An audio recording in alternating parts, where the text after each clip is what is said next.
following podcast is recorded and produced by Emerge, a media creators co-op, in affiliation with the network at bicbp-radio.com.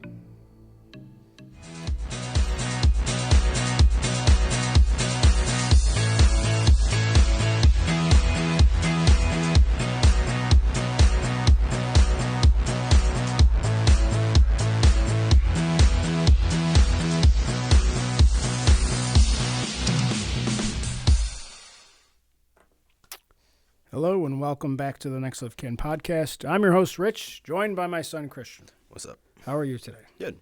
We just been over here doing some work, and then we figured let's get our podcast done. So today we're going to be talking a little bit about Ant-Man, Bad Batch, Picard, Last of Us, and anything else that kind of comes up as we're kind of doing it. But we'll go right into Ant-Man, I suppose. Obviously, the movie's been out about a week. So spoiler alert if you haven't seen it yet. Oh, we might as well mention it. Avatar 2 update. Oh, yeah. Still haven't seen it. Yeah. I'm proud of that. When does that... Yeah, me too. I guarantee I'm going to see that, and it's not even going to be good, man. Like I know it's going to look good, but... It's going to look good. But I just don't, expect it to be, it's going to be, because, again, the last two movies, are Titanic and the last Avatar visually appealing movies, right. At least to a certain extent. I don't even think again, there's a bit of uncanny valley still with the characters. I think that's why it took 10 years to go back to them. It's because it was well, if I'm going to continue this, I should probably execute these weird Na'vi-looking human things a bit better. Well, obviously everybody knows the visuals were good. No one's. I'm never going to debate the environment visuals and all that. And even Titanic, it does transport you back, to the period it's setting, and the mechanisms and stuff they set up for the actual ship and what they have going on in that movie is cool, right. And especially because he even got Have you seen Avatar? Didn't he get the government or somewhere, or saw a studio to give him $4 million just to go underwater, research the damn Titanic and stuff.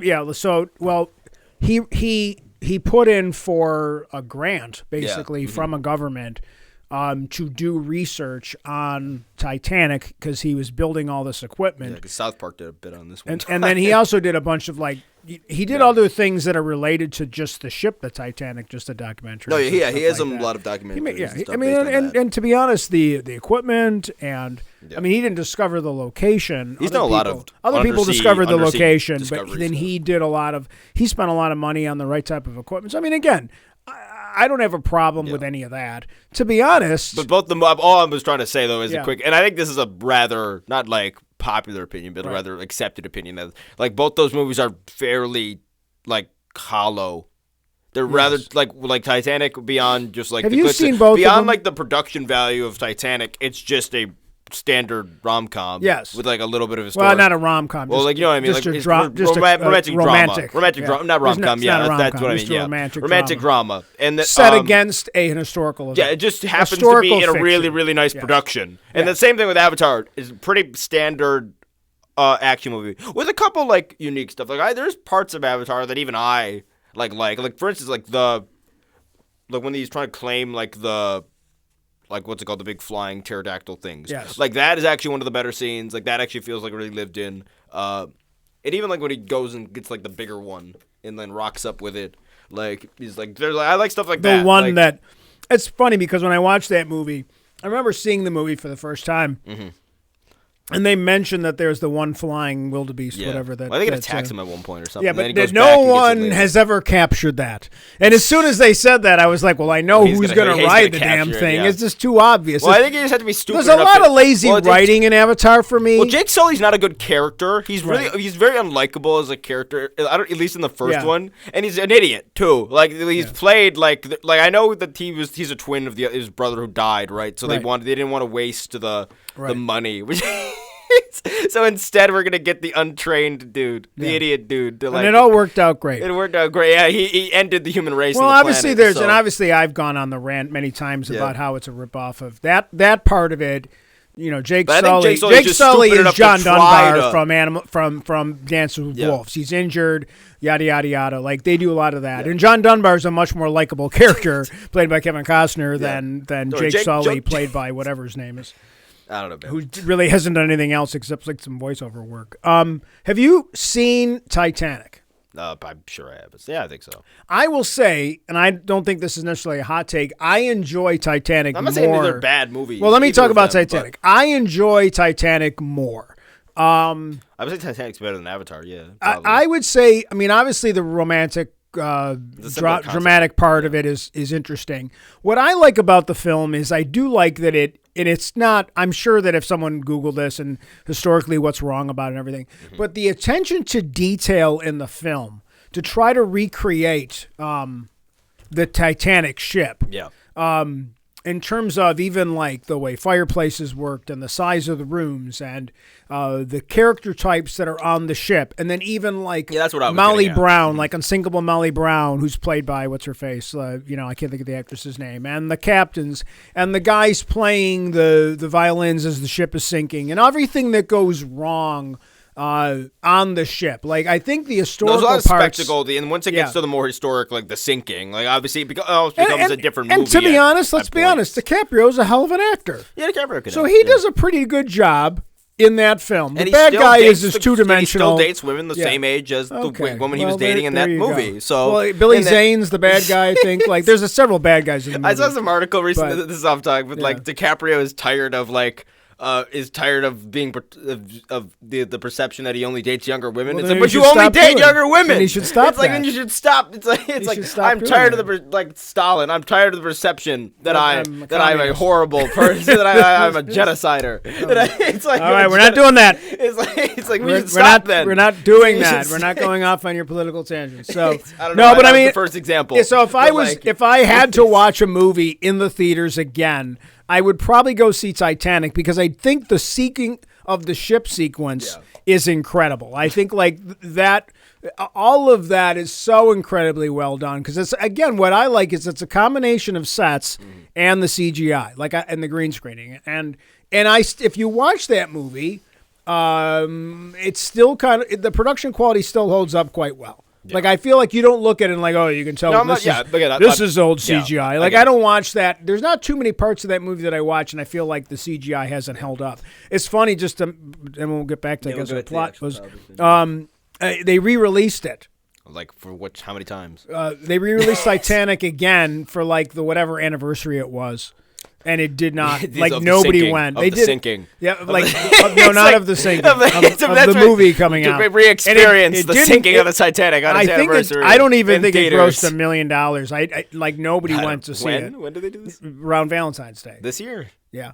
No. Because it was the 20th or 25th anniversary. It must have been 20th. I don't whatever think it was.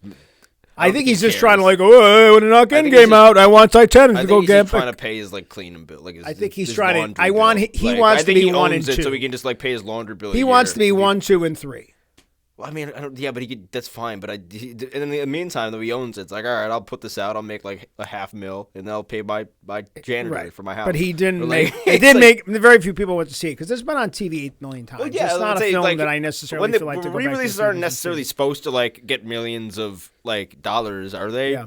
It's funny, and I know another tangent is that Disney has been saying that they're not going to put things into streaming as quick as they have been too. Because they feel like they're not getting enough bang for their buck out of the theater experiences because people are like, well, I'll just wait for it to be on streaming. Yeah. But if you make it stay in the theaters longer, then they figure more people are going to go to the movies. Well, again, so much of the last regime was just about trying to get people to onto the streaming service, which worked. But the streaming service doesn't make you money yet. Right.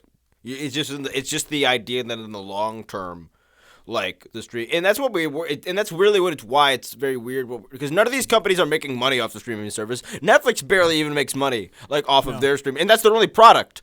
In all these other companies, at least have Amazon, a channel. Yeah, they have a channel. They have they have a studio. They have CBS, you know what I mean? There's Disney. CBS's Paramount is different, and this is the only reason Paramount. What I'll say about Paramount is that you still have commercials. unless you pay. Well, pay for yeah, the that's more fine though. expensive But one. like that's more. So when I'm usual, watching, like, when I was watching Poker Face last night, which is a good show. Yeah. There's commercials, and so that show could quickly be, if they ever wanted to, because it was successful enough on it's not on. Excuse me. Paramount's actually. I'm sorry, that's on survive. Peacock, not on Paramount. Paramount's gonna survive, actually. Well, weirdly. Paramount's got a lot of stuff. Weirdly, yeah. Paramount is weirdly, And their stuff and is it's weird super stuff, expensive, too. No, and it's not really that. popular. Yeah, I mean they're doing some like again. I mean, they just know, the they Star fig- Trek alone, yeah. just the Star Trek alone, they're making Yeah. money off. And they just found a the Star market. Trek. They found like a market Yeah. that I guess wasn't being. They like, got like satisfied. 5 Star Trek shows, so they're making Yeah. their money. None of them are record breakers, but it's a smart business model. Stop What trying are to they? They have, like Yellowstone. Not they have everything is Star going to be Trek, like they Squid Game, have, like a couple other right. things. Where I'm blanking. But Yeah. like. Yeah, what's it called? Yellowstone and all that stuff's on there. I mean, all that stuff's on there. They have a good part. They have a good. Paramount's a successful model. That was on there. So Yeah. yeah. So But they Peacock, have like Paramount, they have like there's commercials. like tens of millions of subs now apparently. Right. And I didn't realize that. Like they were like the third highest, I think, in Right. like after Netflix and Disney Plus. I think maybe HBO might be higher than them, but I don't know. because HBO. But again, HBO already HBO's has- going to survive now. They said HBO is not going to be like merged or like renamed anymore. Okay. So, which is good because they were going to call, which I think the only leak that we had was they were going to call it Max, which is like, oh, so you want to make it unsearchable. Like, you want to make it like, your streaming service unsearchable. The difference for HBO Max is they still have a presence that's popular Yeah. on regular television. Yeah. On cable, on Dish, on Exactly, DirecTV. So they still have, and they produce good stuff. Yeah, people like that streaming service. It's one of the only ones that people actually like. And they have other things that people tune in regularly too, like Yeah. like John Oliver and some of the other stuff that's on there. They have people catch up they have, on. They have other like, HBO shows on there like- that are weekly shows. So HBO has a nice diverse offering. So they're not just requiring moviegoers.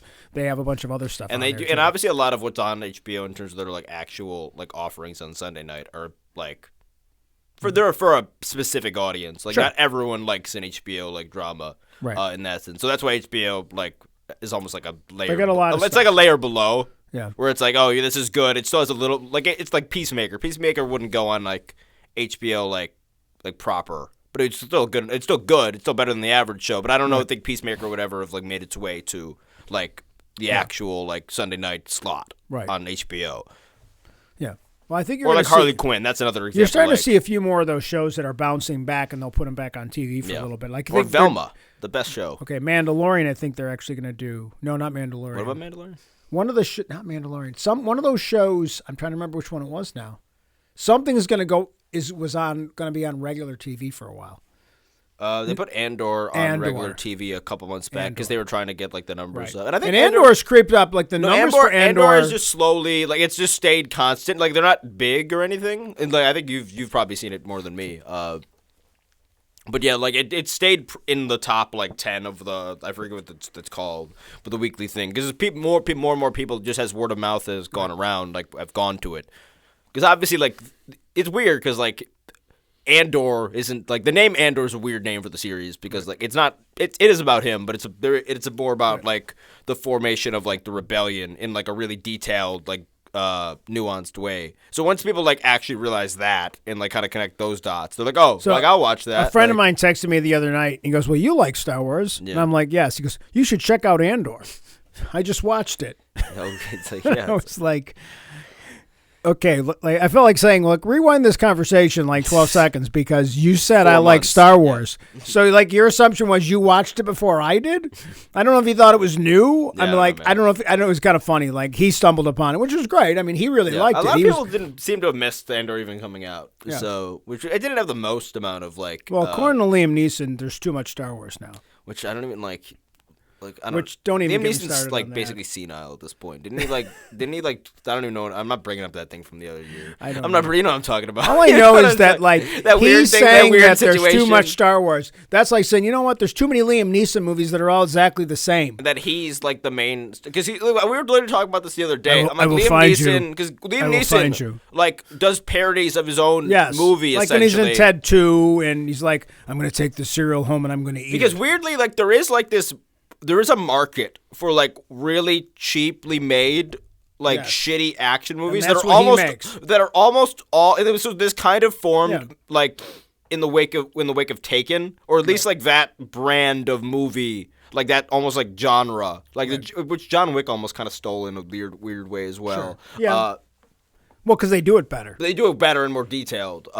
It's just incredibly well made. Even if you don't John Wick to me is like an over the top version of like one of these like really cheap action movies. You know what I mean? Like it's an over the top, like serialized, but more like nuanced. Not nuanced. There's nothing nuanced about John Wick. I think it's half that. It's half that, and then like half like Crouching Tiger. Yeah, it's like half like a lot of Asian and like samurai. But just in terms of the focus on the way they do action, and they've transformed the way like fight scenes have been done. Yeah, like martial arts. Like martial arts and the way they incorporated the way they do swords with CGI aspects of it. It's like really cool the way they do it. So, but yeah, like so he's starring in Liam Neeson's starring in Marlowe now, which I have no interest in seeing. Yeah. I am interested in seeing him take over the Leslie Nielsen role in like Naked Gun. Yeah. Because that is where he can be over the top version of himself and it'll be funny. He doesn't even have to play it any different than his regular characters. Yeah. But it's just going to have a stupid it's just comedy going on. But Liam Neeson's like, they make too many of these. Like, dude, you literally make like 2 or 3 like Taken ripoffs a year. I think at least 2 a year. And I don't think they go to,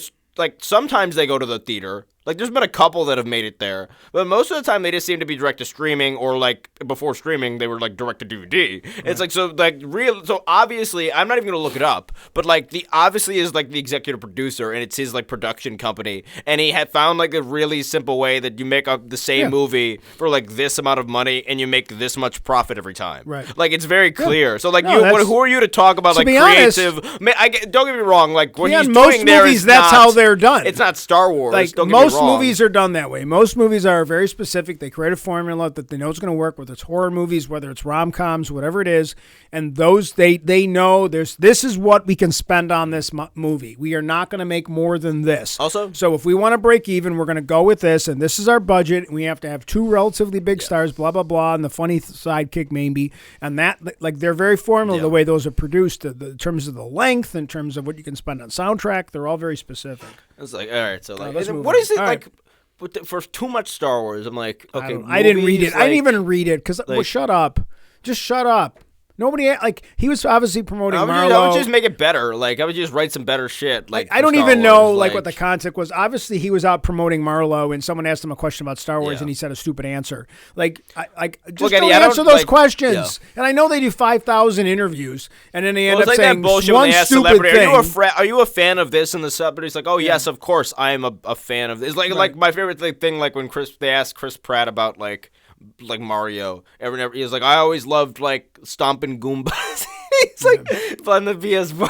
All right, let's move on. All right, so Ant-Man. Because that's the worst. Like, oh my god, I'm not even getting into Ant-Man. That. Let's actually talk about Ant-Man now. Sure. Okay, so Ant-Man 3, just for lack of better. Whatever. Ant-Man 3. So we went. Yeah, that's actually, no, to be fair, like, it should be called Ant-Man 3, but because like the Wasp doesn't have anything to do. It's Ant-Man and the Wasp 2. No, Dad, they're all Ant-Man and the Wasp. So like we didn't. So they all. But she wasn't the Wasp in the first movie. I don't care, man. Was she? Did she get a suit in the first movie? Who? Wasp. Which Wasp? His girlfriend. Evangeline Lilly's character. Yes. Thank you. What's her name? Hope. Yeah, Hope. Hope Van Dyne. No, she has a suit in the first one, doesn't she? No. I don't know. No, she doesn't. They make it at the end. That's right. Oh, yeah, it's introduced at the end. Okay, so moving on. So we went. It was funny because before we went, we noticed that there was like a score, like a whatever. Yeah, the critic score wasn't good. Which I don't care. I've never went or not went to a movie because of any critic score ever in my 55 years of existence. Yeah. I don't care what a critic has to say. That being said. It's a stupid. I don't know who listens to that. I don't know who really cares, but obviously it's been around for a really long time. But anyway, so we go to see it. I understand the critic score for this. I don't think the critic score is like. And again, the Rotten Tomatoes critic scores are weird because again, it's not like when you see a 49 out of 100. That doesn't mean that movie is a 50 out of 100 like in reviews. That just means that of 100 of everyone that reviewed it, like this percentage of the people liked it in any way. That doesn't mean they liked it as a 10 out of 10. That means they just liked it more than they hated it, which could mean a 6.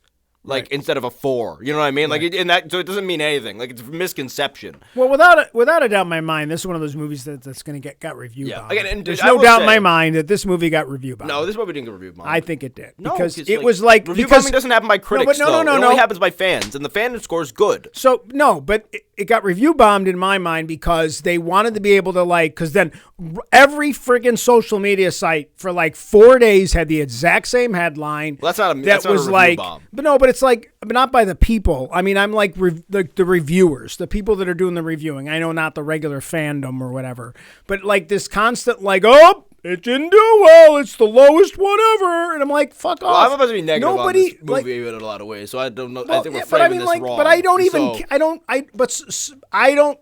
But you're in the minority on that because it's got a pretty good fan score. No, I don't. But the fan. That just means that the fan.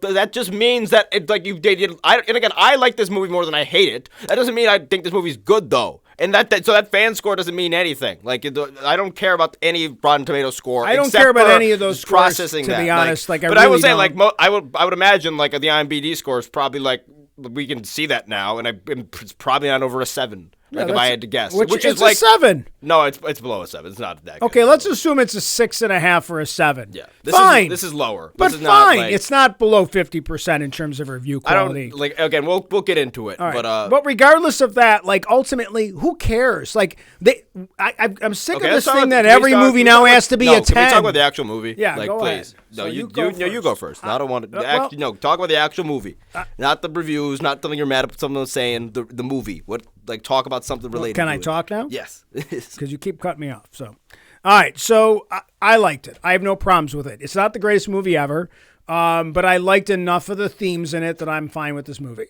That's my opinion on it. I like the family element of it. I like the fact that I, as a parent, understand the character direction they wanted to go with Ant-Man, with Scott, that he wanted to have more of a safe life now. He didn't really want to be an Avenger, so to speak. He's kind of like writes his book, and he's just trying to find ways to exist after the crazy life that he's had. He missed 5 years with his daughter. He wants to kind of just chill out a little bit and just kind of keep what he has because he's lost things and he doesn't want to lose anything again. I like the family that they're like kind of like a family now. Mm-hmm. I like that the daughter is calling Cassie is calling like grandpa yeah. and I like the relationships. I think that I like how that the family dynamic is by the third movie is. I like the fact that they don't all kind of agree with what Scott's doing. They're kind of making fun of him a lot, like because he's like. I think everybody's kind of a little mad at him a little bit in this movie. I'm more annoyed. That they're annoyed that he's not doing more. And I like the fact that we got this like teenager that really wants to be out there doing something in the world. And so she's kind of sneaking around his back with Grandpa, and they're doing things. I like that aspect of it. Mm-hmm. I kind of like that this whole movie's not about post-blip crap because we're kind of over that. I think they yada a lot of the technical stuff in this movie. Well, but that's always been it with Ant-Man. They don't really explain everything. And I think that Jonathan Majors is an incredibly good bad guy in this movie. Yeah, but I think that's the only reason. Let me ask you this. I think the only reason the review score is positive on the fan side is because he's in the movie. Okay, and I don't think that Kang's writing for this is like. And here's the thing, Jonathan Majors, I really like him in like the one episode he's in Loki 2. Like I think he like steals the show for that little like 25 minutes that he's around. And when he's around in this, like the film gets better significantly. Like every scene with him is basically all the better scenes in the movie, essentially. But again, I don't know how much necessarily that is down to like what's actually written for that character in this script. And I think that's the issue. Is I think there's things I like in this movie a lot, and I even like. There's things that work for me, but I don't think this script is very good at all. I think it's a very formulaic script. I don't think Kang's explained very well. Like, if you're not someone who's as deep into it as me, like, if you haven't seen Loki, I don't know if you get Kang yet. Although, I think you're going to like Kang because, like, Jonathan Majors is just, like doing his best. Like, he's putting his all into it, and he's Shakespearean, he's, like, charming, he's complicated. You don't know necessarily what he's about yet. But there's something more there than the typical villain. When I back to it, I thought that what yes, I liked, he's very good. I liked he was very good. I thought that Michelle Pfeiffer was very good. I have a. I like that. I have some writing You know, issues with her. I feel like the cameo, the big cameo, was a waste. I mean, it really didn't mean anything to me. Like cameo? the Bill Murray cameo. No, that was horrible. He was horrible. It wasn't. He wasn't good. It at wasn't all. good. Yeah. I mean, like, so there's things like that. But I will say the overall quality of the production stuff that we saw was good. I thought that To a certain level, I thought it was better than some of the movies. It didn't all look cookie cutter. A lot of the stuff looks very cookie cutter, like they just copy and paste the same thing over and over. This wasn't some of the secondary characters. Thunder bad. Love and Right. Thunder. There's like the CG background. Although what I will say is I don't think there's any. There's a couple moments that like where the CG like doesn't hold up, but that's like every movie. And Right. and also like this, and I think that's another problem with this movie is like everything is in like this movie isn't that well shot, really, because everything's in a fucking. Right. Like well, that was the a entire challenge. movie's drawn by, and Yeah. I think it also shows in most of the performances because I don't think like you ever feel like there's any like depth to what the people like are acting, and they're not reacting to the surrounding at all. Yeah. The camera shots don't like actually show that they're in a wide, big space. They're just in a studio that they've like rotoscoped the back out, and the only people that I think were really comfortable like reacting to it were Paul Rudd. Because he's probably done so many of these at this point. Sure. And Jonathan Majors, because he's really, really good. Yeah. Like, but everyone else, like, specifically didn't really have a reaction to what they're looking at half the time. And want to know what's like something really stupid about this? And I don't even think it has to do with a scheduling conflict, but like just a really simplistic writing thing that makes this movie much more entertaining. Why did you not bring Louise to the quantum realm? Like, why is Michael Pena's character, like, why is he not here? Like, why is he not the funny guy to look at all the crazy shit? Like, why do we have to have Scott, who again is trying to have at the same time is still the main funny guy? Because that's what the previous movies have been, which these movies are trying to be different, which I appreciate, but you have to keep in mind that these, like, this sub-genre of film, this sub-franchise within Marvel is popular in a way for that. Again, it's not the most lucrative franchise, and they wanted to do something a little bit different. I appreciate that. But, well, I think that it just takes away when he has to quip every 4 seconds while also trying to do a really deep thing with his daughter and with Kang. Well, that's why I like Louise could have taken that role. Louise could have been the one reacting to crazy bullshit instead. Yeah. Like, and that could have been, and he's funnier too. Like, if we're being honest, like he's the best character in the Ant-Man movies. And like, we kind of just ended up with like just the Ant-Man family, and like, and yes, it was an Avengers style movie, but like, it doesn't feel that way when it's just like the 5 Ant-Man characters, especially when like Hope Van Dyne doesn't have much to do. I think I'm glad they give Janet a lot to do because she's not in the last film very much, and I imagine she's going to be like at least somewhat important going forward, given like her relationship with like one of the Kangs. Right. But like I hate the one trait they give her, which I hate, is when like one character knows what's going on or has like an understanding of what's going on around them, and then for whatever reason decides not to tell the people they're with. I hate that fucking trait. I agree with you on that. That's a terrible. That's a terrible Hollywood trope to not just. And Janet does that most of the movie. Explain it right away. Yeah, and she does it most of the film. She could have definitely just said as soon as they got there, okay, we have a problem. Yeah. And I understand a lot of it is traditional Hollywood storytelling, but there's ways to get around that. I don't know if I agree with the Louise thing because I think he's needed. I think there was like this movie isn't funny. No, this movie isn't funny. It's an Ant-Man movie. Like I know it's an Avengers movie, but like this isn't a funny Marvel movie. Like in the grand scheme of things, I don't think this one wanted to be as funny. I know I don't think so either. But like it's an Ant-Man movie, and the quips that are funny, that the things that are meant to be funny in it don't land as much as they should. I honestly feel that there was a conscious decision because it was supposed to be a little bit more serious for Scott to take Scott out of that super funny role all the time. Like, so when they run into Murdoch or whatever his name is, Darren or whatever his name is. We got to talk about Murdoch too. When they get to that, and we can talk more about that in I don't actually detail. hate that as much as a lot of other people do, but I think it's great because it's a ridiculous character. Yeah, I don't think it's really... let me go. Yeah. It's a It's a ridiculous character, and it was a funny way to bring in this stupid, ridiculous character. But what I liked with the depth of it, what they did, is they made him pathetic. And he stuck with that thing, and I think that was supposed to be kind of like a yin and a yang with Scott has moved on from that. So Scott wasn't just ripping on him like he did in other things because that would have been like It's just, but kind the of felt bad characters, for him. the guy, he felt bad for him because he's moved on. And I kind of liked it even at the end, like when he dies. Like it's kind of a sad ending. It's it's kind of a funny ending at the same time too. But it's almost like they're trying to really focus on. They wanted that development for Ant-Man, and I think it's mainly because the next movies. I think as soon as we get to an Avengers movie, he's going to get killed. What? He's going to get killed. He's going to die. Ant-Man's going to die. No, I think Wasp is going to die. I think they're going to kill Janet. I think Janet's going to get visioned. I think that's what it's. I think that's literally going to be it. I think for whatever reason they're going to kill. Let me finish my last thing, and then you can go off on some stuff. What I want to say is what I liked is most of the time in these movies, Marvel or otherwise, when we get to the last fight, and I don't mean the big war thing. I mean the actual last one-on-one fight at the end.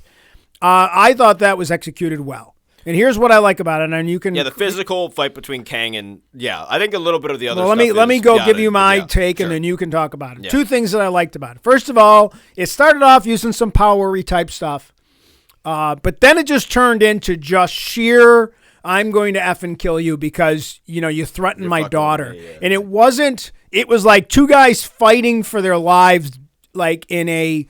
One guy specifically fighting for his life in a pathetic way, not pathetic's the wrong word, in a desperate way because he just this was him. Let me finish. That's his Avengers moment where he kind of steps out of it. It's like Tony Stark just fighting. It's like Tony Stark with a nuke, or it's like fighting Captain America when you killed my mom and dad. Yeah. It's that I'm gonna kill you because it's not based on technique. It's not based on his suit. No. It's just sheer and he can't and he's getting his Kang's kicking his ass. So I do like the second part of it where his girlfriend shows up. Yeah, that's the best. That's her and then best it part. is Ant-Man and the Wasp. Yeah. Finally teaming up together to really take out the Hope thing. gets something to do at the end. And I think that when she shows up and comes to the portal to get him and stuff, so I think, that was really good. I was very happy with that. So that final fight for me is one of the better final fights that we've seen in these films. I think that stretch of the fight, I don't even mind the... Because we're spoiling and stuff, but...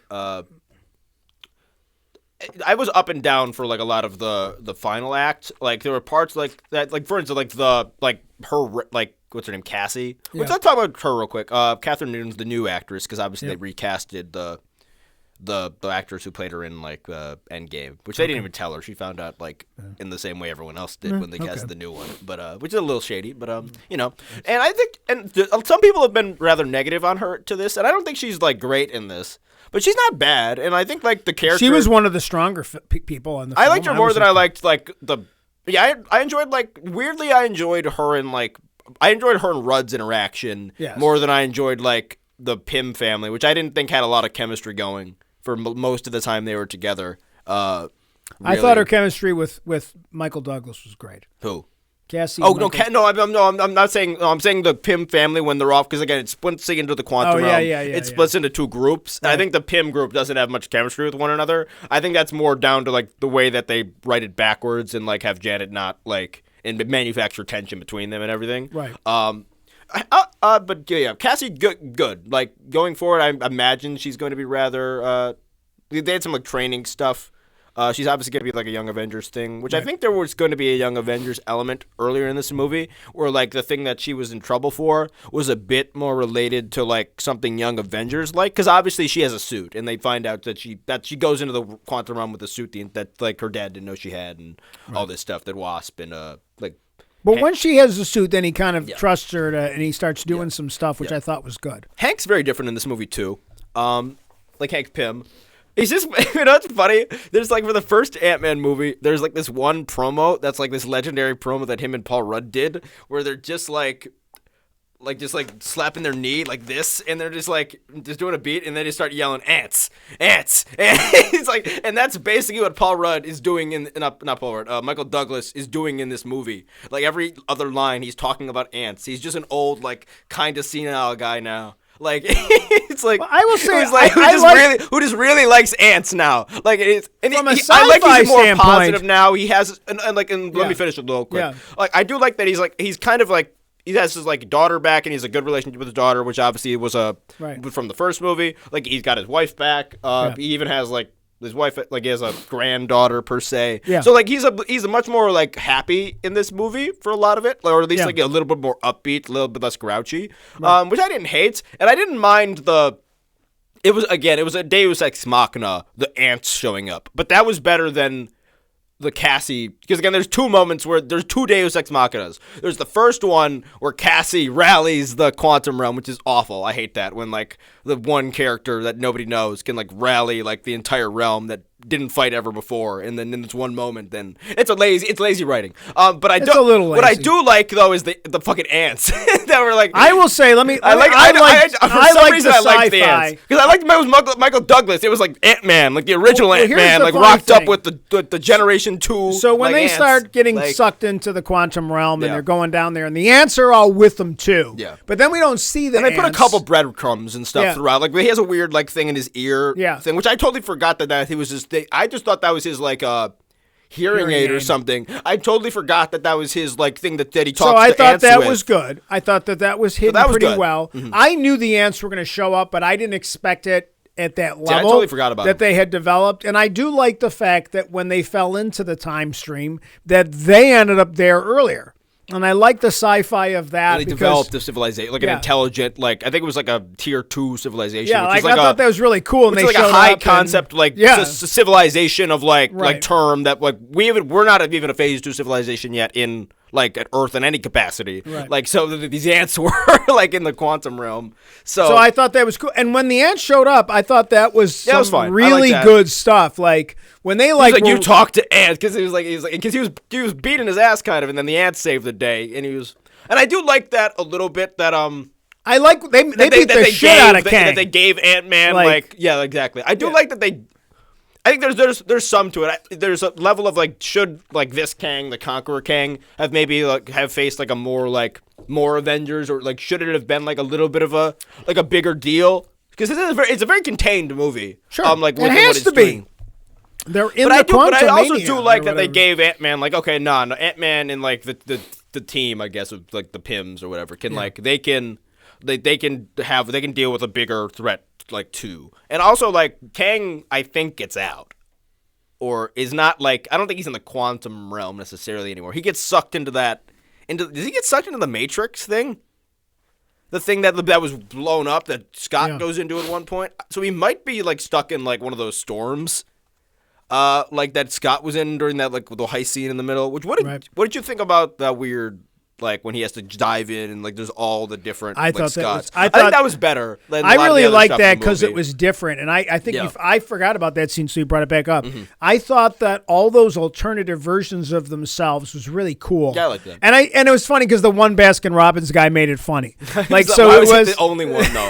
Like why was it just one? Because then it would just been stupid. So I mean, I like that there was like just the one. I work at Baskin Robbins. Yeah. Like why do you dress like that? His love for his daughter. Like I don't hate that. Like that's fine. It's a superhero movie. Like, and then what's her face had to I like Cassie learning. Like that was one of the better parts of Cassie. Like even once she was like you gotta use your momentum, and she's like I know, Daddy. Because well then do it. Like it was kind of like you know. I saw someone say that she didn't have chemistry with Paul Rudd, and I don't agree with that at all. I don't agree with that at all. No, I thought she did again, I don't think she has... I thought that those two together were probably the best duo in the film. I would say, they have the most chemistry between each other in the film, very clearly. I guess Kang and like Scott work off each other pretty well. Well, that's not. But that's not chemistry. That's a different type of chemistry. That scene when they're in the jail, like in the jail cells, is pretty freaking scary. Yeah, that's like, good. Yeah, because he could have ripped her or him in half. Yeah, he's threatening his daughter right in front of her. He has nothing he can do. Yeah, I mean, it's so him going to do what he has to do is pretty good. I like Cassie and MODOK stuff. Like, I think that's fine. Yeah, talk about MODOK a little bit because. Well, I like that because they mentioned the Yellow Jacket earlier in the film, like she calls him like B guy or something, right. And then like when she's talking about like my life has never been normal anyway, sort of thing. 5 years old and there was a giant. They see him again, and it's like, oh shit, it's B guy. So that was good, and I liked it better that like she kind of told like MODOK not to be a dick instead, but that which I think was like basically what she also just. Which is similar to when she had to like get on the comm and like get the quantum realm to like go and like rally. But I think it was better when it's just like her rallying like one guy who she actually had like at least some interaction with. Like he threatened her as a child, like in the past, right? And like she's showing him like some level of compassion here. And again, the Quantumania version of Valkyrie. Because I kept looking at that one woman. I was like, it's just Valkyrie. Yeah. But again, like, Valkyrie should have made the speech. Again, MODOK looks like the George Lopez guy from like that Spy Kids movie. Like if that's been already pointed out, like to death. That's funny. But like that is funny. But I don't know. It's like I do like that they played with the fact that like there's no way we can do this right. So like we're just gonna have everyone react to him like he's horrific. Like because he is like he's horrific. Little? He doesn't look good at all. But it, like he doesn't look bad. It's like I don't know. It's very weird. I imagine MODOK's gonna show up again somehow. He died. Like no, I know, but we're gonna like it's I don't know. Like we're just that's going enough of that. We don't need that. More MODOK. It's like see, that's why I think like I don't know, man. So I mean, there's like there's parts I like, enough but parts also of like this film. like name one side character. I don't care about those. No, but just name one. The guy with the ball for like a what was his name? Like a tube for a head. Glupshido. No, that wasn't his name. I don't think they ever introduced the character you know the Glupshido meme? No. The Glupshido meme is like I don't. It's like it makes kind of fun of like fandom people who are like it's like I don't want to like have to go watch like season 2, episode 4 of the Clone Wars. So when Glupshido shows up in season 3 of The Mandalorian, I recognize him.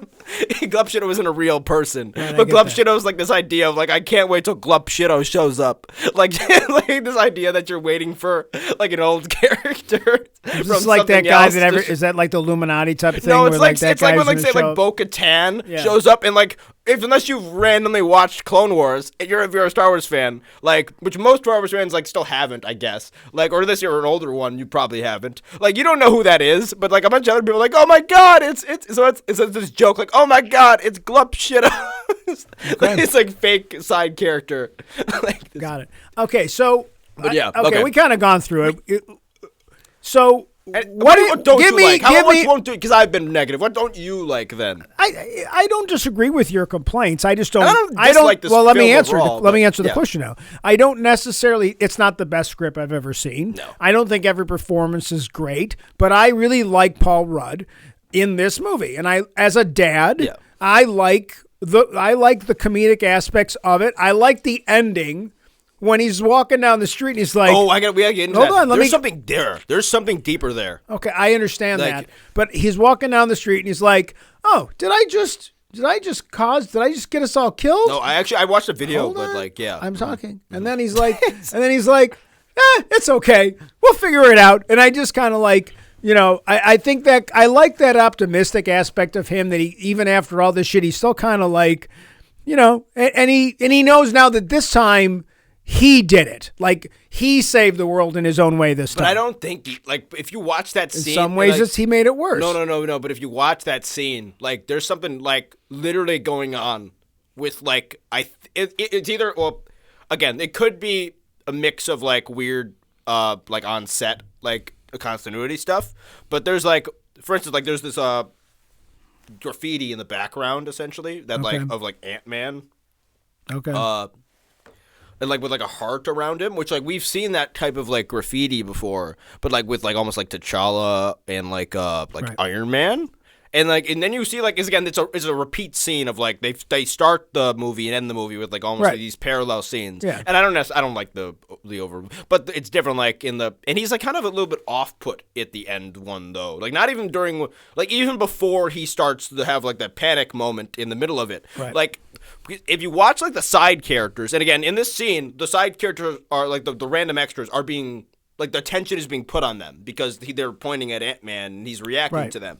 And at one point they're like, you see he's like they're recognizing him and they're doing double takes.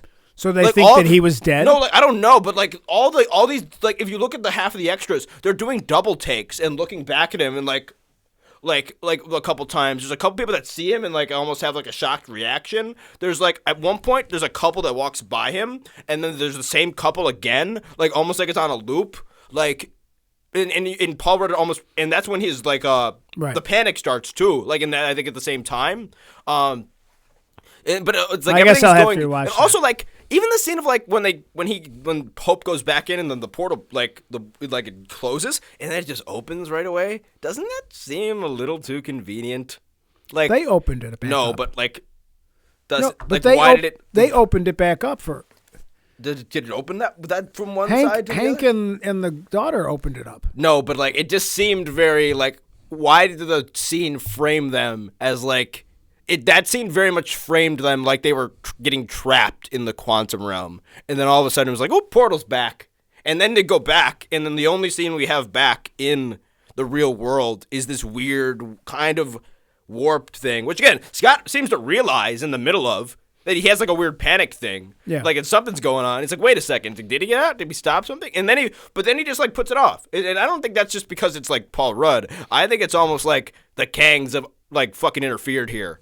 Like I think they're literally like are already like because I think they're. But we know stop that that's incursions coming. And shit like that. We know that that's coming, so that's. So I think not a they're big already deal. fucking with the fabric of well, like that's shit. Fine. So that's fine because we know that we're getting a multiverse war at some point anyway. So that's fine if there's a little everything just Easter goes kind of egg well there. at the end, and everything goes in. His life is back but to normal. when he's in the coffee shop, he's at dinner. But there's nothing at the coffee shop. Nope, they recognize him. Yeah. But instead of being Spider-Man, all of a sudden, now he's Ant-Man and he has to pay. So there's a little bit of a switch there even. And I think the people in the coffee shop are looking at him and stuff too. Right. Like there's a bunch of stuff going on. Well, I don't know if it's subtle or not. I don't know if it's just weird. I don't know. Like, it could just be simple again, filmmaking. that could just be weird filmmaking decisions. Either way, but it's like okay, then that's a cool ending then.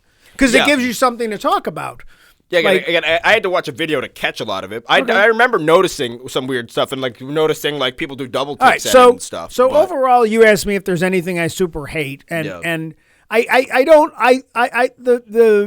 The rebel characters aren't great. No, they're just they're stereotypes. Although I like the one that could like the whole one. No, the guy that could telepath guy? The telepath guy was fun. He's all right because he was enough funny there with the like that. That was good, and the Valkyrie ripoff character because I didn't know what to call her. Like and then I mean it was kind of the guy with no holes. That was David Deschmalian, or who's the guy with no holes. Who was the guy with no holes? That's the guy who was he's what's his name? Yeah, the Spot Man, Polka Dot Man from. Right. Oh Suicide yeah. And he's also from the previous Ant-Man movies. I guess so that was the way they fun. wanted to let that guy be in the movie, and they wanted to have him. It would be fun. It would be fun if they had brought Louise into that. See, but I think we needed one. My problem with like Louise would have been. Then I don't know. First of all, he would have had to gone with. Help him. He can help the rebels. Yeah, but he would have had to been with Ant-Man. He couldn't be with it should the have other been Cassie, people. Ant-Man, Louise. Yeah. That's what it should have been. That might have been fine. And then Ant-Man. And you know how much I like that character. And then Ant-Man too. would have been. And again, because him and Ant-Man have great chemistry. Yeah, and I love that character Louise too. and Cassie have interacted quite a bit even as well. Right. So like that would have. And again, I love that. Again, we don't know what really the state of Louise, I guess, because they even they jumped 5 years and everything. We don't even know what really happened to him. He's president of the United States. He's president now. He's president. He's been narrowly lost out he's to the vice president. Harrison Ford, who's he's going to be vice president of the next one. Yeah, he's vice president. He's now. Because I think we know that Harrison Ford is playing the president. They now announced in, it. They announced it in Captain America. I think Harrison Ford might have set it by mistake or something. Probably. I think was kind of what happened there. Yeah. So I don't have any. I have no complaints. I don't think it's the best Marvel movie ever. I don't really care about that stuff because I just go to a movie and I try to enjoy it. Like, okay, I will say there's other things that I can certainly be more critical about. But I had no problems with this movie. I knew what it was going to be. It was slightly bigger in the grand scheme of things than I thought it was going to be. Yeah, like this is a better movie than Eternals. It's better than and that's kind of where I want to leave it. It's better than the last. I don't even dislike the last Ant-Man movie, but there's not really like a plot of in the last one. It's more better just than like Ant-Man running 2. around and being funny. Yes. So it's certainly a more structured, better movie. Yeah. Maybe that's not funnier, but it's like a better movie. I think overall. This is better than Ant-Man 2. Like it's better than like earlier Thor stuff. It's better than like an Iron Man 2. Like it's better than stuff. Like it is. Like it's not. It's that in the bad. middle. Like it's in the middle. Like it's fun. And I will say, like they Marvel themselves like teed this up.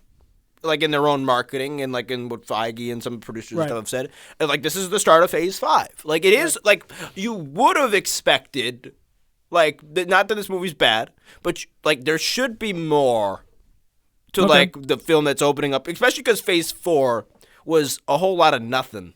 Like it was just kind of the transition phase. So like and again, this movie does set up a lot. A lot of people are complaining about how this movie is like so much is set up for the future, which I guess with like a lot of the Kang stuff, considering that I guess like nothing with Kang gets fully resolved in this movie. But like I don't even necessarily feel that too much because I think it's rather contained. Like even the Kang stuff is very much contained to this character. Well, obviously they're going back to your comment about the ending. They're constantly referring to the plethora of Kangs that are like possible. Going back to your comment about the ending. Yeah.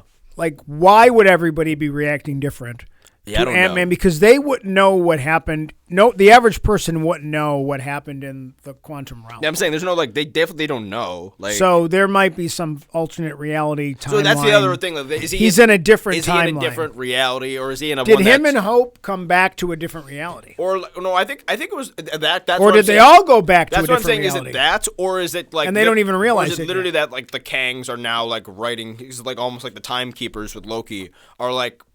It almost felt to me like everything's being written now, like for him, like because like someone even like described it when I was watching the videos, like that the people around him were almost like Truman Showy at times too. Like there was a weird mix of like they were doing double takes, but some of them almost looked like they were like actors, like they were like WandaVision almost. Yeah, that's like what I was just gonna say. Like it kind of, if you're right about that, or the people you were watching are right about it, this is almost like a alternate reality WandaVision. So it's almost like the coddle. Like Scott, and to kind of keep him from like almost like breaking the multiverse, maybe like that's what the Kangs are doing. Like they're almost like keeping him like okay, we're gonna keep him like everything's okay in a loop, kind of like almost like we're like look, you went to dinner with Cassie, you saved the world, like in the because that's like the last shot is them just like literally eating a cake or whatever, and like everything's going right, and like oh that was simple, we did it, like we got sucked into the orb, and then we got out of the quantum realm, no problem, and then I went out, then I you know what I mean, like it just it wrapped up very neatly. Almost like too neatly,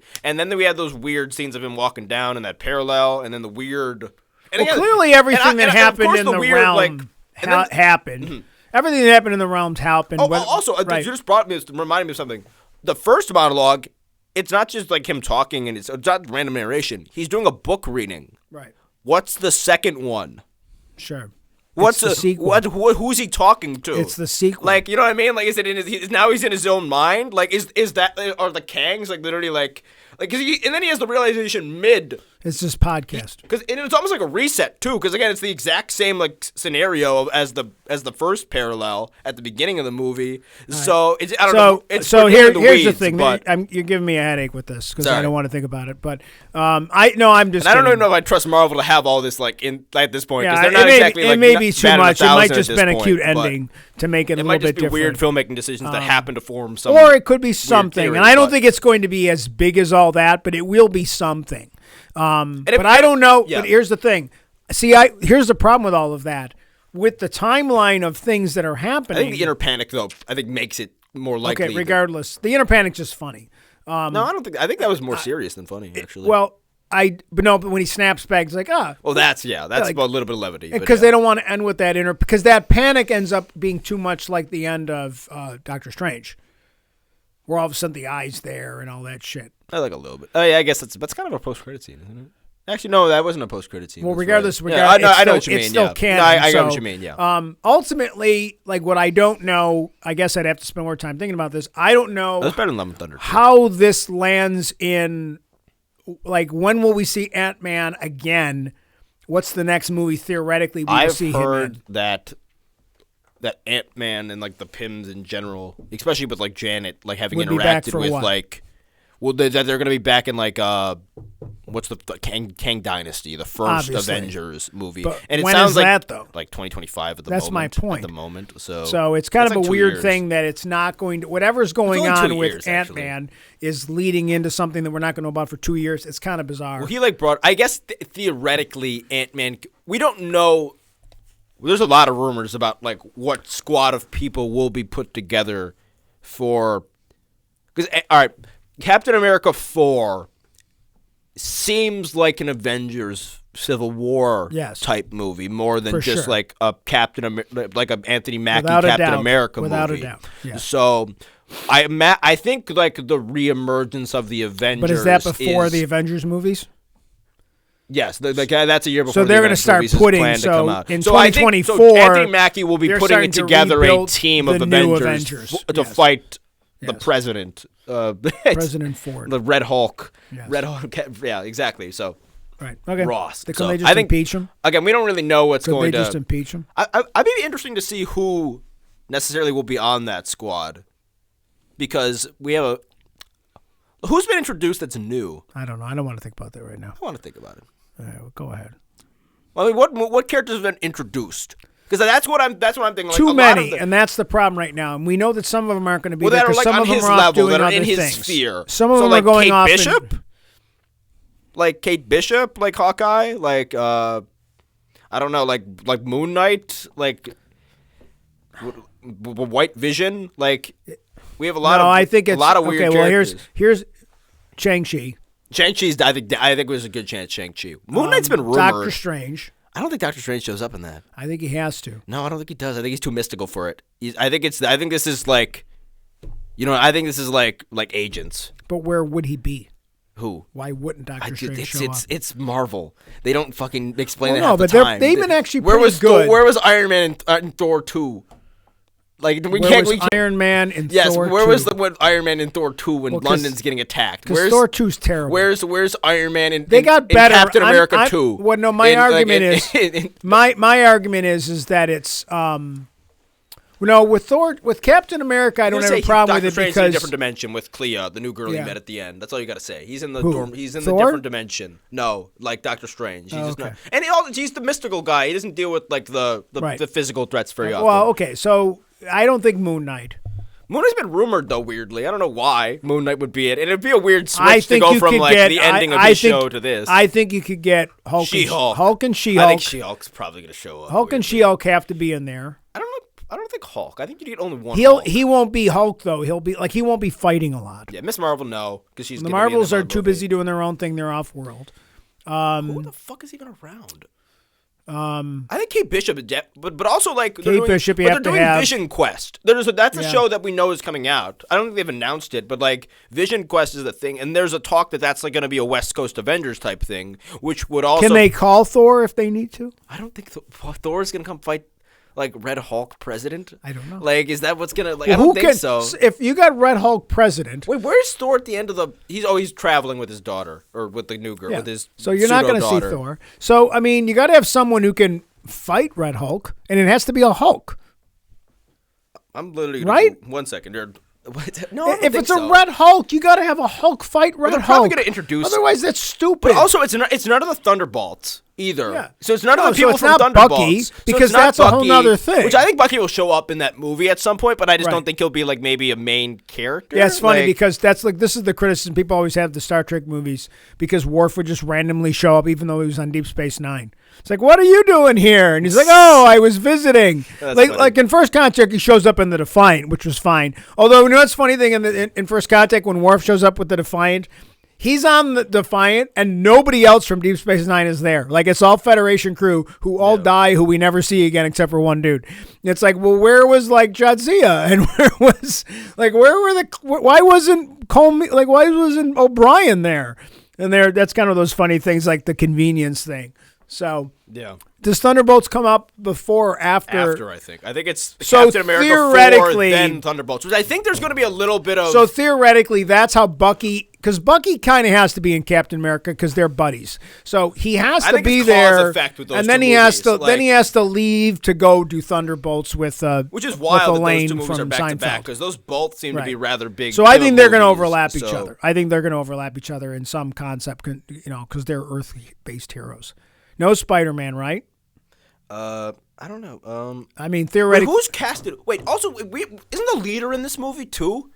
The weeder? The leader. The weeder. He smokes a lot of weed. The leader. The leader? The guy from like the first. Oh yeah. Like the first Hulk that gets shit dripped in his head. He's in this. So like. Oh, maybe what's his face is bad. The guy from She-Hulk is bad. So She-Hulk is definitely in this then. Yeah. So She-Hulk's like the only and what's his name? And the what's his name? And Torres. No, the guy with the camp. About. Torres.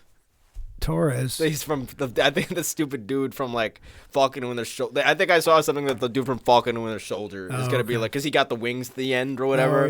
So he's gonna be the new Falcon, and it's like, oh, good, we got another Falcon again. And then I didn't know we needed that. And the guy that Hulk fought, what's his name? Who's in the movie? Abomination. No. The guy that Chang is fighting in the training. Wong is not fighting. in this movie either. No. Wong's fighting. What's his name? The first Abomination. That's what I Abomination. said. You need I said that Abomination already. back. Oh, I didn't hear you say that. So I thought you were calling me an abomination. Yes, I thought I was insulting you. All right, you're an abomination. All right. Well, we're just making shit up now. So let's move on.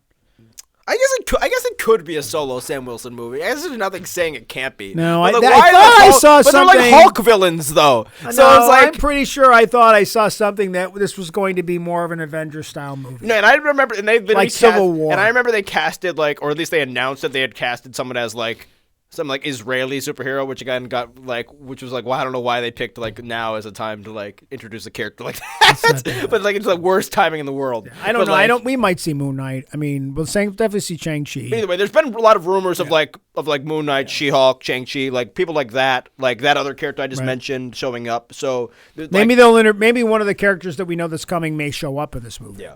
Maybe they'll work it into it. So we need the Rocket. We need the Avengers again. I think that's kind of where this is going. Want to know what the era that everyone's Oh wait, the girl now? with the Iron Man suit from Wakanda Forever. What? The Iron Man suit. Who builds her own Iron Man suit? We're waiting for she's going to be we're young. still Avengers. waiting for when Young Avengers is we don't even know. It's not even going to be Young Avengers at this point because all these kids are going to age out of being young by the time it comes out. Avengers. So it's just going to be in New Avengers, which again, also to be fair, Young Avengers is not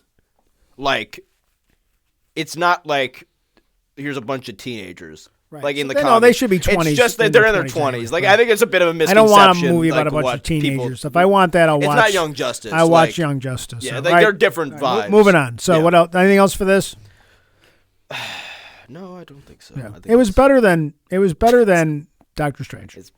No, I like Multiverse better than this. I think this was better than Multiverse. Really? Yeah. I think Multiverse. Here's my thing with Multiverse. I think people dislike Multiverse because it just doesn't deliver what people thought the movie's supposed to deliver. I don't think Multiverse by itself is actually that bad. I'm not in that camp. No, I don't think it's bad either. I just think this movie was slightly better. I think I like Multiverse better than I like the first. Everything you put in about. Everything you put in about that movie's not how Ant-Man is better than this and better than that and better than that. I would say that Doctor Strange is better than this, better than that. I would say the CG in this is better than the CG in Doctor Strange. Yeah, I thought that looked very cookie cutter to me in that movie. We saw all this shit before. I wonder what Marvel needs though, and I'm hoping that remember that there was this Tony one Stark. era of the era of the kind of the more political political meat Avengers. That almost felt like the core of the MCU for a while. So it literally went. But that's going to be the Captain America. So it literally went you exactly. I think it'll kind of start again there. But you had the first Avengers obviously, and that kind of kicked off. I say the prime MCU when it really kicked in, not the first phase. Right. And then you got Captain America 2. Right. I'm blanking on what it's called. That immediately a year later, another Avengers movie. A year later, Civil War. A year later, Ragnarok. A year later, Avengers. A year later, Avengers. Right. You know what I mean? That's consistency there. That's one storyline that's getting a consistent update with multiple characters interacting. You didn't have to wait 3 years. They weren't on shows that didn't have anything to do with each other. That's a lot more cohesive there. Well, maybe they'll start doing that more with some of the side changes stuff, they're and then the talking side about. stuff slowly beds into the main thing. Yes. Well, that's how you have to do it. Well, maybe they're getting a bit back to that. Maybe they made their mistakes and now they're getting. No, that's the last thing I can say about this. This movie very clearly is getting nothing from the shakeup that's happened behind the scenes. It was already done. This is too far along for a lot of decisions. We've already talked about this a bunch of times. Other things. That's why Blue Beetle's coming up, because they don't want us to do with it. Yeah, it's the different company. It's done. Yeah, but it's a different company. But it's the same thing. It's the same idea. We already got this. What are we going to do with it? Well, and we produced it, so we're putting it out. The only film this year, we're just not going to make it into a big deal. The only film this year that's getting the benefit of that is the Marvels, which they delayed the Marvels and they said that was specifically for VFX work. Yeah. So, which is good because that's going to be another in space type thing. Right. So actually have the because that's the problem. Because Guardians isn't related to anything. None of the visuals are bad in this movie, but they could be better. And there is we know the technology can make it more immersive. Well, than what I don't want to get into that whole discussion. I mean, that's again trying to do too many movies, and we've already talked about the fact that many times that I always was worried that they were spreading out everything too thin, and I was right. I will say, I said 2 years ago, that if you spread out all your talent, whether it's your directors, your production designers, your tech people, your caterers, you spread them all out too much, you're going going to see a weakening of the product, and then you're going to get some fatigue because some of the movies aren't great and some of the shows aren't great. Yeah, and I said it. I said it 2 years ago. Visible. It's noticeable. I said I said they got to be careful, and I I'm not a genius about a lot of things, but that I was right about. All right, let's move on. Yeah. So real quick on Picard. So Star Trek Picard came out this week. I know a lot of people watch this probably aren't big Star Trek Picard fans, but it was an okay first episode. That's fine. It was didn't blow me away or anything. Didn't blow me away, and I'm a little frustrated because I think the two big things that seem to be dropped is that Dr. Crusher hates everybody all of a sudden. So the last time we saw them, they were all at the wedding when Deanna and Riker got married, and basically since then nobody's seen her. She cut herself off from everybody, and she's mad at everybody. I don't think they said she was mad at everyone. No, she said she's not talked to anybody in 20 years. She but cut I don't think everybody that was out because of madness. It didn't seem like there was an incident. To me, what I was got, and I didn't watch the show. That's not the vibe I got. I don't know if you. The vibe I got was that she what I don't know. What was her like? How was she that character like? I didn't even watch much of the original show. Right. Like what was that character like in the original series? She was the doctor on the ship. Was and she like a bit cold? No, not at all. Was she like not at all? Was he distant to people? Nope. Oh, then I don't know. Deanna was her best friend. Picard was her other best friend. There was always that tension between Picard and her? Dr. Crusher that they would eventually get together. In some of the alternative timelines, they did get together, and in one specifically got together and then got divorced. Okay. And then the one thing we get at the end of the film, at the end of the first episode, is we get that she has another child. Yeah, to me it seems like, and I think that is going to be Picard's kid. I agree with you on that, and I think that's kind of obvious. Because the age makes sense. Yeah. But I think it didn't sound like she was mad. To me, it made it sound like it sounded like she had stumbled across something and then, cut herself off from everyone, in that sense. 20 years is a long time. That's what I got. If I stumble why is she across, off with her the son and this random ship I stumbled off against somebody for 20 years I didn't ask for help. I'm not saying it's well written. I'm just saying that's what the vibe I got. Email or space email, on the hollow web or something. Your best friend Deanna Troi, when she gets married, when they have children, when Deanna's child dies, you didn't reach out. That's what I'm saying. I'm not denying this writing here. But I'm saying I don't think it's because she was mad. That's all I'm saying. That's my only point. There's something. I just think it was she's in Starfleet. She's not in an alternative reality. I just think it's her mission, whatever she's on. Oh, well, I think it's literally. I mean, that's too long. She said 20 years? No, Dad, you're missing the other context. I know the context. She said don't trust Starfleet. So she clearly, to me, this was this is the vibe I got. We didn't talk about this after we watched it, really. Right. To me, it seemed pretty simple. I'm not saying that, maybe I'm wrong. Maybe I don't know the character relationships and stuff. Right. But to me, not knowing the characters that well, besides Picard, it seemed like, okay, she cut herself off from everyone on her own purpose, not because there was an incident, because nobody mentioned an incident. Right. It was just that we hadn't talked in 40 years. 20. And then there's a random message. Yep. Picard's surprised to get the message, not because there was some bust up seemingly, just because he hadn't heard from her in so much time. Yep. But then she says, don't trust Starfleet. So to me, it's okay, so she goes silent after leaving the ship. So very quickly, again, I think it's a little wild that if the idea is she's been holding on to something or been looking into something for 20 years, that might be a little much. And I'm not saying the writing's the best, but that was the idea of what I thought they were trying to get across. I think they're yada-yadaing the 20 years because they have to, because they've decided they want Picard to have a child. Okay, that's fine. But I think whatever she's involved with has been for 20 years for some reason. The first 2 years, oh my God, I never had a family. The Picard family is over. Yeah. That's brought up in one of the movies because I don't have any kids and my brother's dead and my nephew's dead and I'm the last Picard. So guess what? Now they can have more Picards. It's so that I feel like this is a recon or whatever you call what do they call it when they fix, when you kind of go back and you fix it and great, he's going to be a dad now. But whatever.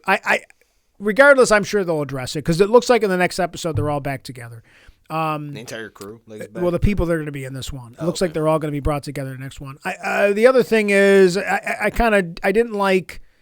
It looks like they're setting something up where Riker and Deanna are mad at each other now.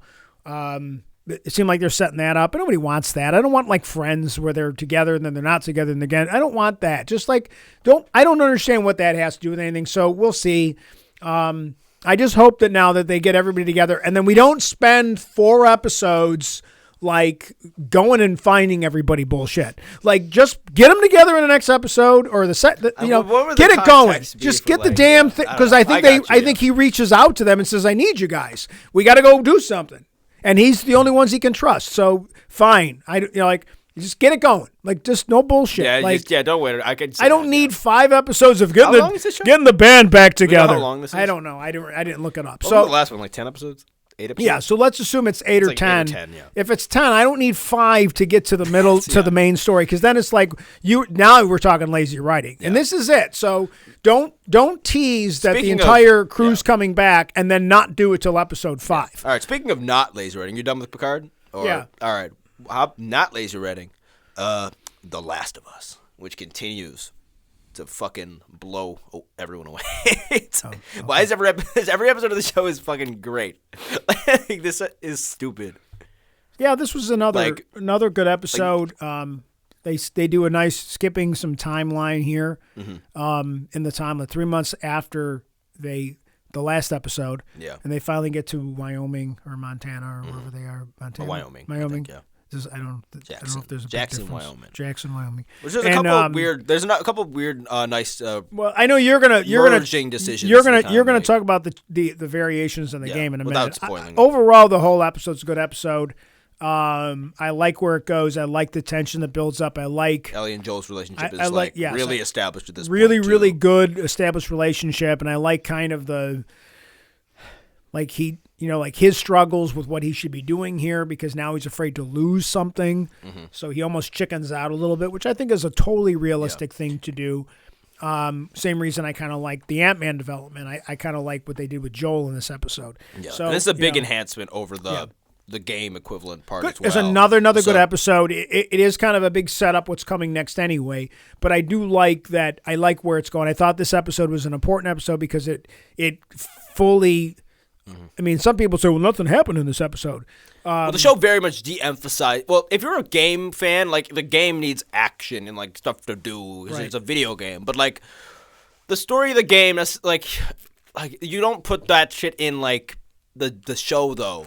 And HBO's not going to put it in. HBO is a nuanced thing. They do make nuanced, like, deep television. It's about the drama. Yeah. And this show, like, is very, very clearly, like, if you want to live in the world and, like, be immersed in it and want to kill zombies, just go play the game. Go play the game. Like, it's still good. You're gonna enjoy the storyline. Like, but this one is de-emphasizing the action of the game, which I don't think is like the main set piece of the game anyway. I think the drama and like the horror elements are like more important to the game anyway. Right. And that's what they're focusing on with this, particularly the psychology and then like the drama between human characters, which is, again, they mainly focus on that.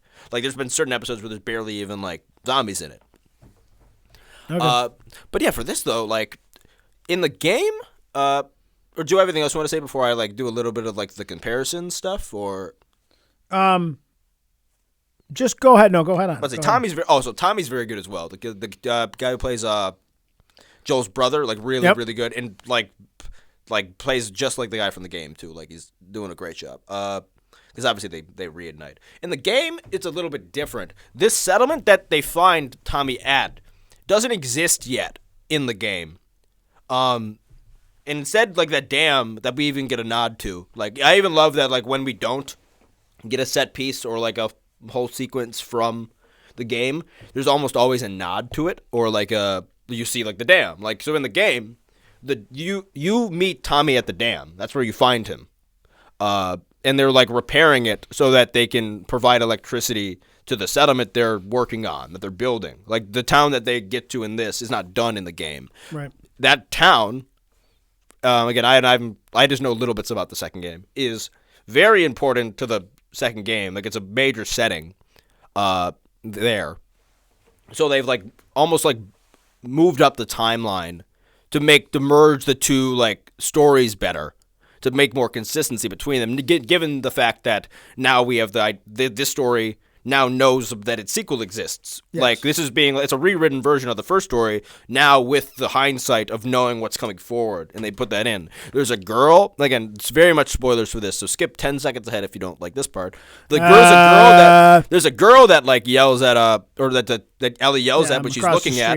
That girl is, like, I think Ellie's girlfriend from the second game. Right. Like, they put, again, that character was not in the first game at all, like that, but that's something that they put in here. All the rooms, like the restaurant they're in, the bar that they're in at a different point. Are very scenes well from reconstructed. Scenes from the game. And they look like like identical. And even like the set, like, it's winter in the game. When you get to this place, it's fall. When you first start the second game in this town, like the tutorial mode, this town is covered in snow. So like they literally connect the visual of like the sequel's town to like this modern episode. So I like a lot of those things of like blending what's coming in the future like very much better, because again this town is like very important to the story going forward.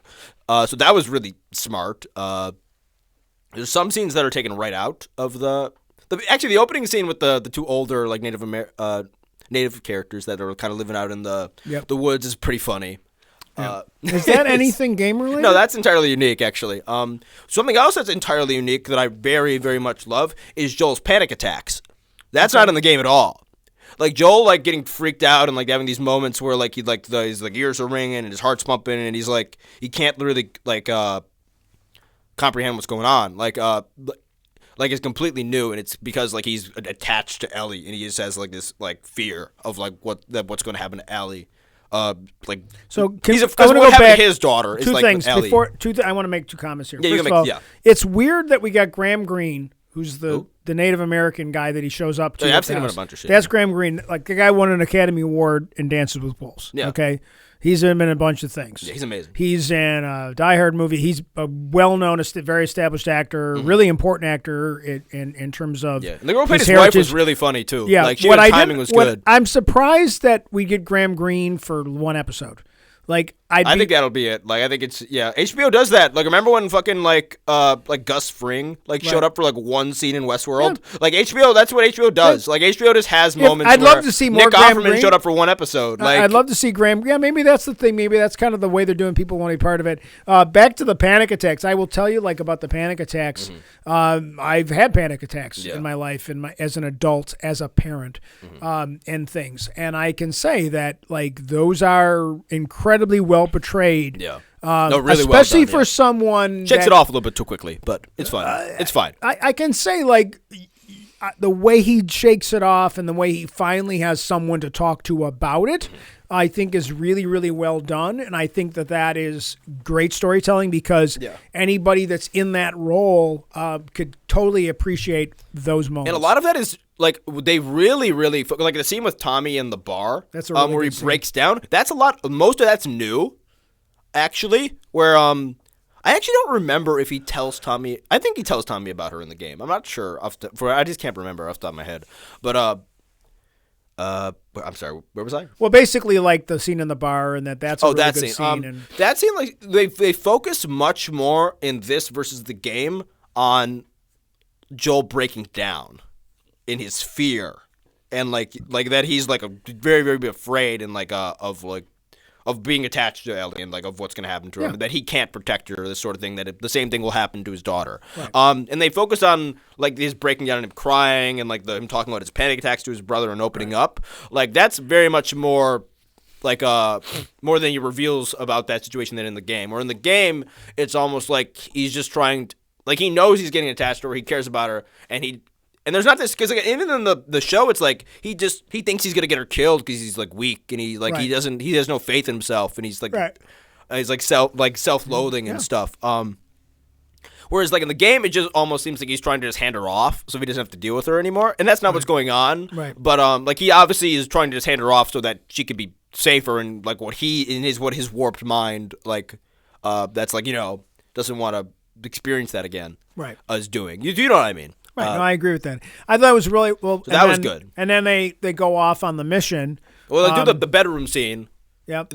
Different context to when that scene happens in the game. Ellie rides off like with a horse, and then she finds her at like a random like abandoned house, and they have that conversation in the one room. I think, if I remember correctly. But in this, they almost have like a home that they get like assigned to, and that scene is like right out of the game. That like almost like shot for shot, dialogue for dialogue. Like you have no idea what loss is. Well, I think like that's, all, yeah. like the journal, what she reads about in the journal, like and they do that almost every episode. There's that one kind of like poignant scene in every mission, at least, like in the game, and they've done a really good job of adapting those scenes like pretty one for one with like very similar dialogue. And also this episode, like Bella Ramsey, I think is her name, right? The girl who plays Ellie. Yeah. She just becomes her. Like as somebody who's played the game, and like the girl who plays her in the game is like so endearing as a character, and you just can't help but like smile every time she smiles, and she like the way that Joel does, the reaction that Ellie has to Joel, you have as the player watching Ellie, and she just becomes the character in this episode. Like she is Ellie. Like she's different in a little bit of ways, but like it just like the way that she's like in just like the way she's delivering lines are identical to the way that like the character in the game would. Like So let's just kind of wrap this up because we're at a long time here already. Yeah, but, we're already going. So long story short, they get to the they go looking for the college. Yeah. And turns out nobody's Firefly base, everybody's they're looking for the Fireflies. They think they're going to find it at this college, but they're not there. And that's a cool thing with see the the monkeys. monkeys, which The is from the monkeys are game pretty too, I cool. think. Like just that they escaped from their cages. Yeah, from like the Or testing someone made facility, it. They yeah. might have just let them out because they were leaving, and instead of letting them die in a cage, they probably cared maybe. for the You never- monkeys. that's part of They the just- world. That's they part just- of the idea of like how did they get out? Like, so, just let them out. Like, just let them out so they can survive, They're a and they'll live population, off so- the land or however they have to and they're not live. the only wild animals, like crazy wild animals we're gonna see. Right. So I was pretty cool about that. And then it's a really cool scene. and then it That'll be in the leads last to. episode, I mean, so. again, I know you can touch on this really quickly, but obviously it leads to Joel getting shot. Yeah. And then she has to kind of get him Stabbed. He gets, somewhere. like, shanked. He gets, Stabbed. And when which leads to him kind of collapsing, and that's going to lead to the next episode, which is that's gonna be fucking great. which seems like that's the one-off from the game that you've been so talking DLC, which is like additional content that gets released later on that you can play. There's one DLC for the original Last of Us game, and in that story, it adds a mission essentially. The spoilers, in case you don't want to know, this is next week's episode, and they're going way deeper into like because again you're seeing like flashbacks of like Ellie with like Fedra and like in class and all this kind of stuff. None of that's in the game at all. Like the only but what you do have is I'm sorry, yeah. Keep going. Yeah. I've lost my train of thought. Well, just the game, like this, just the mission that's coming in the next episode. It's just really, really. Either way, just like I'm I won't interested- spoil what's yeah, gonna happen 'cause for there's too anyone. much to happen but it's in that. like the story's brilliant, and it's this parallel where Right. where you have a flashback sequence where like Ellie's in this mall with this one character that we've seen in the trailer. I'm blanking on. And that we're character's definitely name. going to that mall, and we saw the mall in the trailer. Yeah, but that mall is from the that she's in with that character is from the Boston. But QZ. once again, they keep rearranging elements from the game, and the way they fit them into the story, which I think is ultimately what we're trying this to is kind get of in here. the same place. Like this is like this is going to be like Joel. They're going to be probably in a different mall, and the story's going to bounce back and forth between Ellie taking care of Joel when he's fucked up, probably, and back to A flashback Ellie in this to other when, mall. before she found Joel. Yes, exactly, with this other character. Okay, that so makes it's going to sense. bounce back and forth, and it's going to, or actually they don't do a lot of bounce back and forth, but I imagine it might be where like Joel with Ellie in the cold winter abandoned mall, and then the middle part like they always do, like with maybe like the you know because they've seen them do the flashbacks in big chunks instead of like doing it back and forth. Okay. But either way, No, I'm next just looking forward to this episode. Next 3 episodes, like from what I know, because I know there's only 3 stories left that they can tell for the first game. Right. And there's 3 episodes. Like, if you've been impressed now, if you thought shit was harrowing now, if shit blew your mind, like, with some of the Henry thing, shit gets worse. Yep. Shit gets like even more like complicated. And these episodes will be great. They will be if you liked like episode 3, if you like episode 5. Well, Sunday night these we are got our all next- more akin to those 2 episodes. Sunday night is our next episode, and then we can definitely talk about it just one at a time. We're going to wrap it up here. I'd like to thank you for watching the Next Gen podcast, hosted by myself and my son. We have a good time doing this. Talk too long, yeah, like always. we always go over. It's typical, maybe slightly shorter than usual, but we hope you appreciate what we try to do here in our content and our perspective on things. And please follow our socials and keep watching and watch some of the other podcasts on our network. And we'll be back next week with another episode.